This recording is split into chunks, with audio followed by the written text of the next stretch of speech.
샬롬. 오늘은 목요일 새청년입니다. 우리가 함께 기도하고 하나님 말씀 보기 원합니다. 하나님 아버지, 이 시간 우리가 하나님의 말씀 가운데로 나아갑니다. 이 시간 아버지 우리의 눈을 열어 주님의 마음과 주님의 말씀을 볼 수 있도록 이 시간 허락하여 주시옵소서. 이 시간 성령님이 우리에게 하시는 말씀이 우리 마음 가운데 새겨지고 그 말씀대로 따라 살 수 있도록 인도하여 주시옵소서. 예수님의 이름으로 기도합니다. 아멘.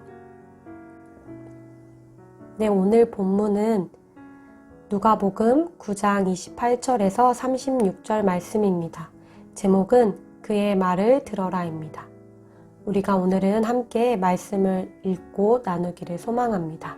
그럼 제가 성경을 함께 읽도록 하겠습니다.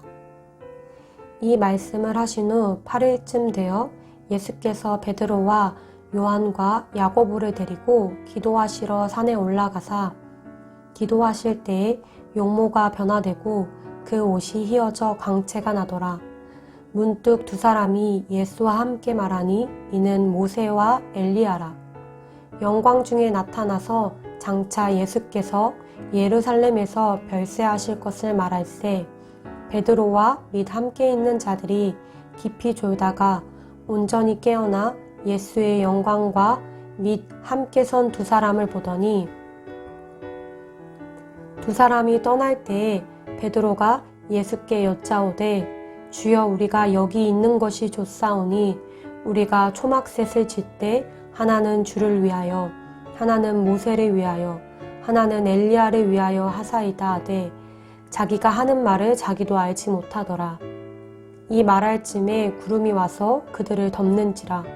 구름 속으로 들어갈 때에 그들이 무서워하더니 구름 속에서 소리가 나서 이르되 이는 나의 아들 곧 택함을 받은 자니 너희는 그의 말을 들으라 하고 소리가 그침에 오직 예수만 보이더라. 제자들이 잠잠하여 그 본 것을 무엇이든지 그때에는 아무에게도 이르지 아니하니라. 아멘.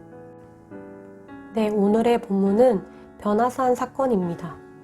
이 변화산 사건은 예수님께서 장차 십자가의 고난을 받을 것이나 죽음을 깨트리시고 부활하심으로 영광의 심판주가 되실 것을 보여준 사건이라고 할 수 있습니다. 저희가 본문을 좀 더 자세히 보면은 28절에서 31절 말씀은 예수님의 영광스러운 모습으로 변하신 장면이 나타나는데 이 부분이 마태복음에서는 얼굴이 해같이 빛났다고 표현하고 있습니다. 예수님의 신성의 모습이 드러났다고 할 수 있습니다. 이러한 변모하신 사건에 이어서 곧 이제 십자가에서 죽으실 것을 언급하십니다. 이 말씀을 통해서 죽음 후에 부활의 몸으로 변화하실 것을 보여준 사건이라고 할 수 있습니다.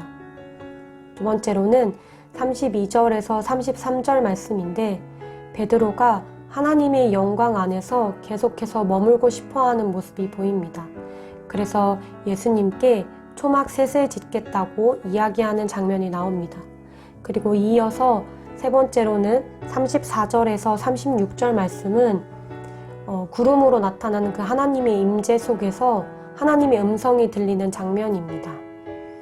하나님께서는 예수님을 친히 공포하시고 증거하시는 부분이라고 할 수 있습니다. 하나님은 예수님의 말을 들으라고 말씀하시는데 예수님께서 이제까지 하신 제자들에게 말씀하신 그 가르침대로 살아가고 순종할 것을 이야기하신다고 볼 수 있습니다.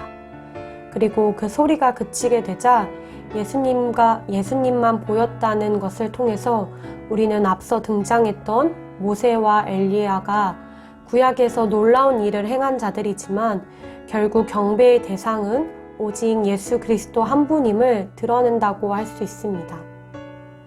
먼저 하나님은 어떤 분이실까요? 오늘 본문을 통해서 하나님은 예수 그리스도께서 십자가 고난을 지게 하시고 그 위에 부활하고 영광에 참여하신 것처럼 우리 성도들이 고난을 지나가고 하나님의 영광에 참여하길 원하시는 분이라는 것을 알 수 있었습니다. 그러면 본문을 통해서 나는 누구인가 돌아보게 되었을 때 먼저 저는 베드로처럼 그런 맛본 영광에 계속 머물고 싶어하는 모습이 있는 자라는 것을 알게 되었습니다. 또 두 번째로는 주님의 부르심을 깨닫고 부르심을 입어가기를 소망하는 자라는 것입니다. 그리고 세 번째로는 고난을 지나가는 자, 고난을 지나가고 있는 자, 그리고 네 가지 십자가가 있는 자라는 것을 묵상하게 되었습니다. 그러면 오늘 본문을 통해서 저에게 주시는 교훈은 무엇이냐면 첫 번째로 고난 뒤에 영광이 따른다는 것입니다. 저 개인적으로나 또 나라적으로나 또 가정 안에서나 우리가 하나님의 고난을 지나가게 하실 수 있는데 이 고난이 곧 끝이거나 목적이 아니라는 것입니다. 예수님은 하나님이 뜻이 이루어지는 것을 목적을 두시고 또 받게 될 영광을 바라보시면서 이 십자가의 고난을 지나가셨습니다. 그래서 제가 지금 겪고 있는 이 고난들 뒤에 상 주실 일을 바라보면서 이 고난을 통과해야겠다는 마음의 감동이 있었습니다. 두 번째로는 부르심이 있는 자는 흔들리지 아니한다 라는 교훈인데 첫 번째 교훈과 이어지는 부분인데요. 예수님께서는 부르심이 있었기 때문에 베드로가 변화산에 머물고자 하는 그 말과 고백에도 흔들리지 아니하시고 하나님의 뜻을 이루어 가셨습니다. 하나님께서 저에게 또 우리 청년들 각자에게 주신 그 부르심이 우리의 삶의 가장 우선순위가 되어야 한다는 마음의 클릭들이 되면서 제 안에 어떤 감정에 취해 있는 영역들이 벗겨지고 주님의 말씀대로 살아내는 자가 되어야겠다고 마음에 감동이 들었습니다. 그래서 오늘 적용해 볼 부분은 하나님께만 집중하고 하나님만 바라보면서 기도하는 것입니다. 그래서 기도하는 그 시간들을 통해 하나님께 집중하는 시간들을 통해서 저에게 있는 지금의 고난을 통과해내는 것입니다. 그리고 두 번째로는 제가 지금의 상태에 머물고자 하는 생각들을 버리고 부르심을 향해서 나아가기 위해 오늘 하루를 부지런히 살아내는 것입니다. 오늘 말씀을 통해서 우리 각자에게 또 여러분에게 주시는 하나님의 그 감동들이 있고 그 감동대로 살아내기를 소망합니다. 그러면 오늘 함께 기도를 통해서 오늘 새청년을 마무리하도록 하겠습니다.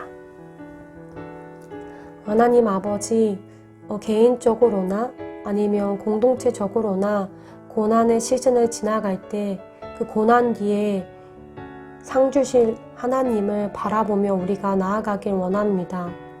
하나님, 혹시나 지금 어려움을 지나가는 자들이 있다면 예수님을 바라봄으로 이 고난을 통과할 수 있도록 인도하여 주시옵소서. 하나님, 우리에게 여전히 머물게 만드는 요소들이 무엇입니까? 하나님, 나에게 부르심이 아니라 그냥 머물고 있는 영역들이 있다면 오늘 하루 살아가며 그것들이 드러나고 하나님의 부르심을 더욱더 붙잡는 시간들이 되길 원합니다. 하나님의 부르심을 이뤄갔던 예수님처럼 우리도 십자가를 지고 하나님의 부르심을 이뤄가는 자들이 되게 하여 주시옵소서. 하나님, 오늘도 하나님의 말씀으로 우리의 삶을 밝혀주시고 인도하심에 감사드립니다. 오늘도 함께 하실 주님을 기대하며 예수님의 이름으로 기도합니다. 아멘. 이것으로 오늘 새청년을 마치도록 하겠습니다. 오늘 하루도 승리하는 청년들 되기를 소망합니다.